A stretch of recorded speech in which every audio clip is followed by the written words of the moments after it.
Hello, and welcome to Nonprofit 411, where we dive into resources and strategies that help nonprofits not just survive, but truly thrive. I'm Sarah Barton, your host and fundraising advocate. Each episode, we bring you inspiring conversations with experts in fundraising, sustainability, and best practices to equip you with the tools and confidence you need to make a real impact. Hello, and welcome to Nonprofit 411. It's been a while since I met with you. I'm so excited to be back, and this year I'm going to be trying something different, and I hope that you really enjoy it. I'm going to be talking just a little bit about the things that I see in my work, and I want to include you in on the conversations and see how we can continue to impact the nonprofit sector. So, when I started in fundraising, broad-based community support was kind of the default. It's the way that I was trained in fundraising, and it was really the way that nonprofits interacted with the community. But today we're watching support narrow for nonprofits, and I think a lot of it has to do with just a shift from that broad-based community support concept. And so today I want to talk a little bit about like how do we move back that direction? I'm going to give some practical ways to rebuild that type of support, and I promise that you don't have to wait for the perfect plan to get started. If you know me, you know that I say practice is the key to everything. And so it's really about being intentional about practicing one or two of these activities, and then keep practicing them till you get really good at them. And then you can add in a couple of more, but we start to see the shift as soon as we start to shift our focus and think about broad-based community support regularly. So first, let's define what we're talking about when I say broad-based community support. I don't mean just a lot of donors. I actually mean a lot of people connected in many ways with our organization and our mission and what we're doing in the community.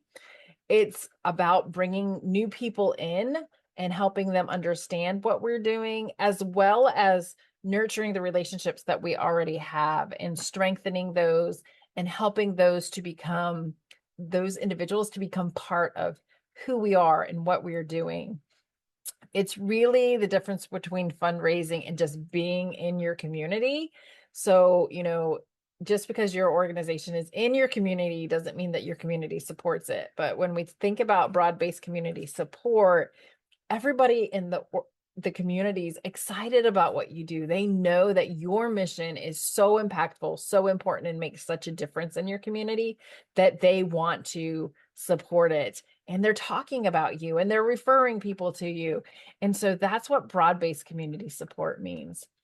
So I want to think about the data and be realistic here and just I don't want to be basing this in, something that's not reality. The reality is that people are less engaged. All of the data indicates it. The Fundraising Effectiveness Project, which is a phenomenal project that looks at giving for quarter by quarter in the United States, shows that donor counts were down last year 4.5%. But what really is concerning is that the number of small donors, so those donors who give $1 to $100, has declined by 8.8%. Those small donors are kind of a gauge to find out how well are we reaching out into the community and asking them to be involved. We're asking them at really low engagement levels. Like we're not asking them to come on board and do everything with us. We're just asking them to get involved. And that's kind of how we measure it with that giving level between $1 and $100. So we're seeing some decline, and we're also seeing that retention is declining. So that means when people engage with us, they're not sticking around with us. And a lot of times we think that this has to do with the economy, but generosity over the century, if we look at over the century, shows that typically those donors do stay engaged. They do want you to continue. And we saw kind of that uptick during the pandemic of people wanting to support their local nonprofits. So we we know that it's still there within the community, but we aren't tapping into it and we aren't bringing people into our work in the same ways that we have in the past. So the first thing that we have to do is we have to have a mind shift. We have to stop saying that people aren't interested in giving and they're not interested in nonprofit work, and start thinking about how can we engage people in the work that we're doing? And then how can we practice things that are going to keep them engaged and keep them wanting to come back to engage with us, right? So the first thing that I think is really important for every nonprofit to do is to shift the mind thought about, the gift size of a donor is what is important about their participation in our organization. We have to stop valuing people solely on the question, how much did they give? And start asking the question, how connected are they? I want you to think about the different roles that people can play at your organization. Perhaps you have the introducers who connect you to new people. You might have advocates who share your post, or share story sharers who love to talk about something amazing that happened at your organization, or give their testimonial about how your organization impacted them. Or sometimes you just have people who bring a really vibrant energy to your organization. All of those people are really, really important. And so a lot of times when you start our fundraising, we start looking at, like, who do we think can give money to our organization? But a better question is, who's connected with our organization and how can we engage them better? So here's your first assignment for the day. Think of 25 people who are connected to your organization right now, regardless of whether or not they're your top donors, and try to identify what their skill is. Try to identify how they're connected to your organization. And I'm going to give you a quick list of potential ways they might be connected. Perhaps they're an introducer. They're good at introducing or connecting you with people. I love to do that. I love to send email introductions. So, that might be their skill. Maybe they're an advocate. Go onto your social media, see who's sharing your post, see who is tagging people in the comments. Those are some of your advocates. They're trying to tell others about the work that you're doing.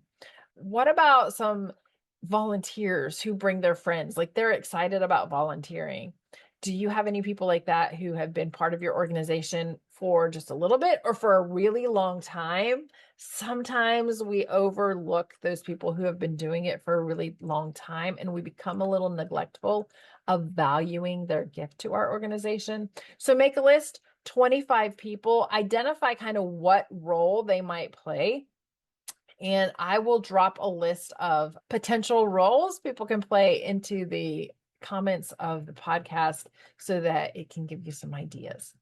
So, we have to make that shift. Think about who's involved in our organization. And then when we're looking at asking people to get involved in our organization, look at these traits. Like, start to identify people when you meet them. Oh, they're a really good connector. Man, they're a great storyteller. I'd love to have them be part of our organization because they would bring something really amazing. And then tell them what you see in them and how you see that they could be involved in your organization. That's a great way to invite new people into our organization. So, all right, so that's kind of like the first step. I think the second shift that we can make is moving from an idea of campaigns to an idea of relationship, because campaigns end, but relationships with our organization shouldn't end. And so to sustain relationships, you really need to have two lanes of communication. You need to have, like, a public lane. That's your newsletters, your social media posts. That might be printed materials. Those things invite people into the organization, but you also need to have kind of a personal lane. And this is where you're actually helping people feel seen and known. And in the personal lane of communication, think about calls or text or notes or emails that really create that sense of belonging with your organization. Something that you might want to look at or implement at your organization might be the 48-hour rule. One of the organizations that I worked with had this rule. If you received a gift of any type, you would get a thank you sent within 48 hours of the gift, even if it's short. I've worked with lots of organizations. Some organizations, like, as soon as they get the gift, they write out a thank you note and then mail that immediately. One of my client said that she keeps thank you notes in her car. So she always has the capacity to write thank you notes. If she's waiting for her son, she writes thank you notes. If, she's been at an event, as soon as she gets done with the event and she's remembering the people right then, she'll write thank you notes. That's a great idea. Another one is to think about how many no ask touches do you have in a month?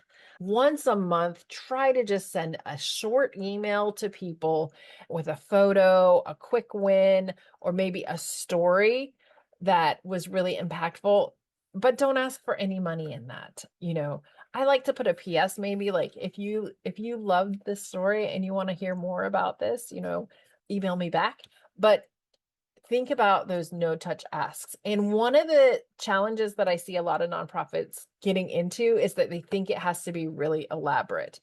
In my experience, some of the most impactful and well received emails are actually just a blank page with a little bit of context, just like maybe one paragraph. If I throw in a picture, that's great. Or I throw in an attachment, that's great. But really, it's like, hey, I was thinking about you and I just wanted to send this to you. People open that, it's meaningful for them. And that can be a simple practice for our organization. Another great activity that when I think about shifting into broad-based community engagement, is the email that says, I thought of you.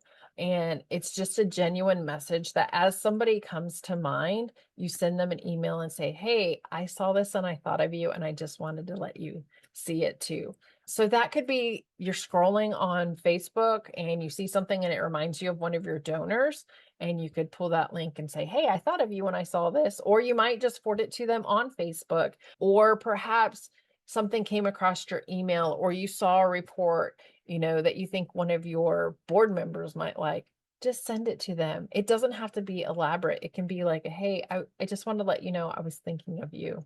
I know for the people that I'm connected with, those are really meaningful. And those are the ones that they often come back and say, hey, when I got that was like perfectly timed, right? And so we never know how that's going to work on the other side, but those are some activities that you can do.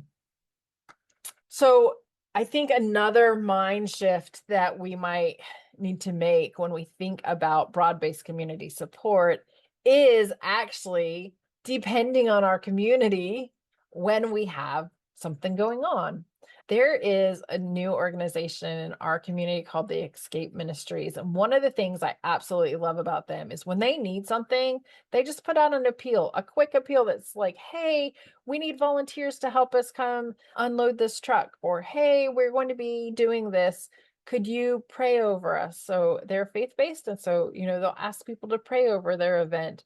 It doesn't have to be really ornate and organized. It can be really simple.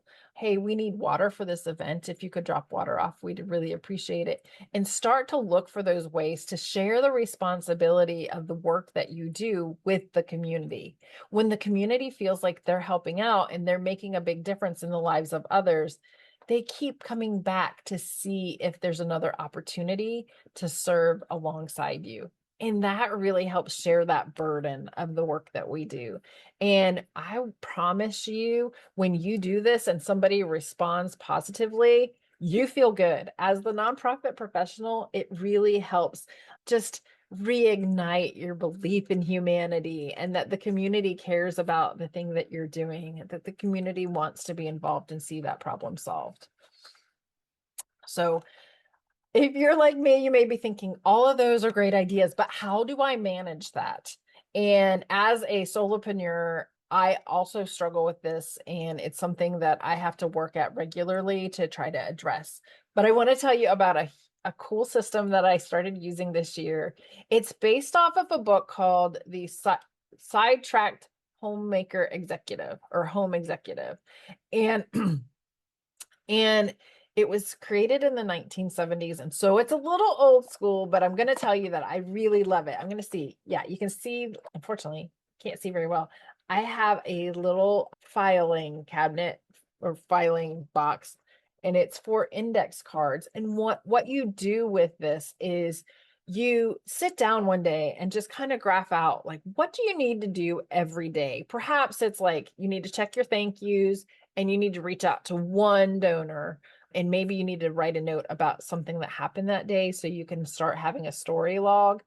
And you put it on your card, you'll put that this is a daily activity, and you'll write what it is, one activity per card, and you stick it in your box. And then you'll also want to think about, like, what do I need to do weekly? Maybe do you need to send 2 personal outreaches and plan your next batch communication? And monthly, you need to do a supporter spotlight, or you need to check in with one of your business partners, and you need to do that monthly. So at the top of your card, you'll write daily or weekly or monthly, and then you'll write what it supports. So maybe this is like a donor thank you or a donor touch. Maybe it is an outreach activity, and you'll kind of write what that is.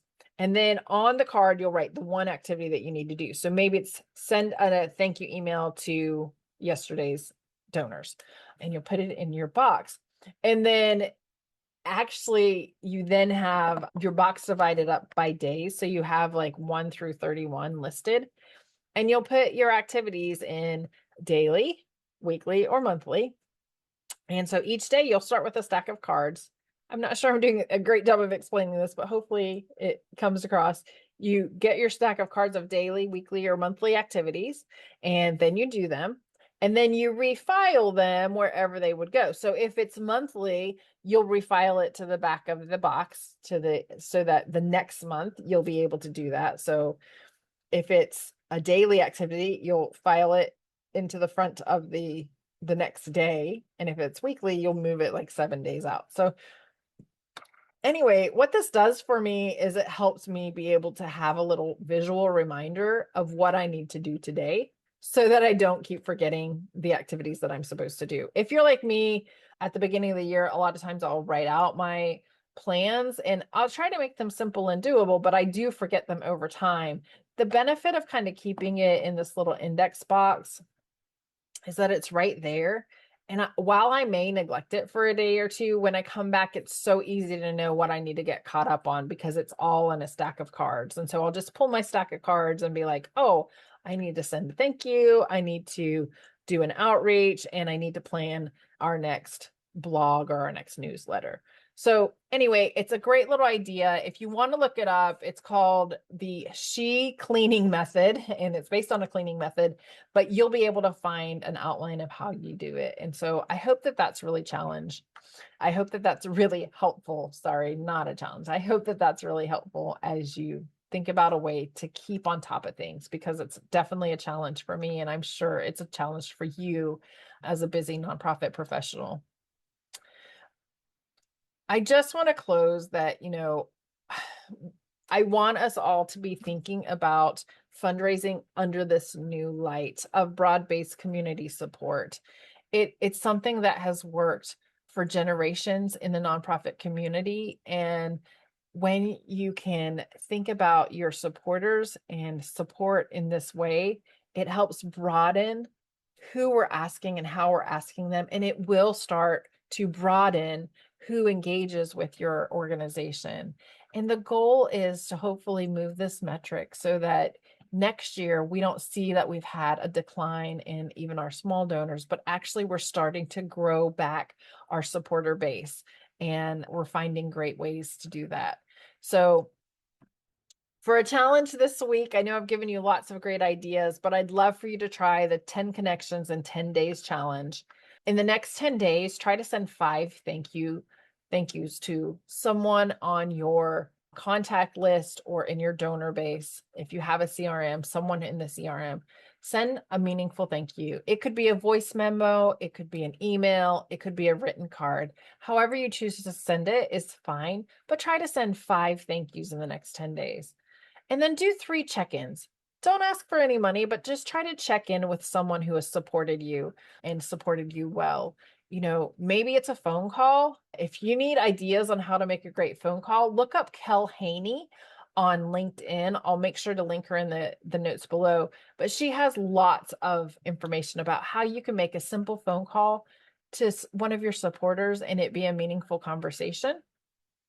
You could also send an email or do one of the, hey, I was thinking of you, and find something meaningful to send to someone by email.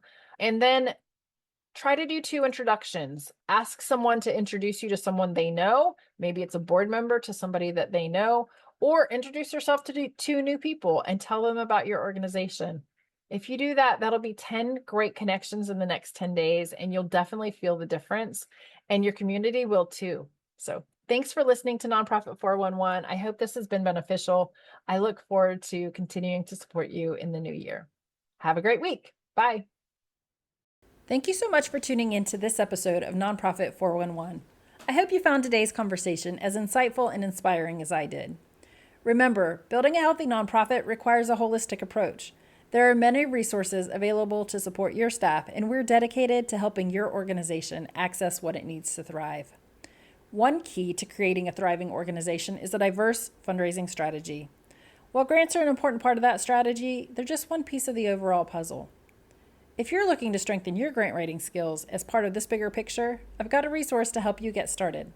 Download my free grant writing guide, packed with practical tips and best practices to help you craft proposals that align with your overall fundraising goals. You'll find the link in the show notes. And as always, if you enjoyed today's episode, please subscribe, leave a review, and share it with your fellow changemakers. Let's work together to build a vibrant nonprofit community. Until next time, keep pushing forward and making a difference.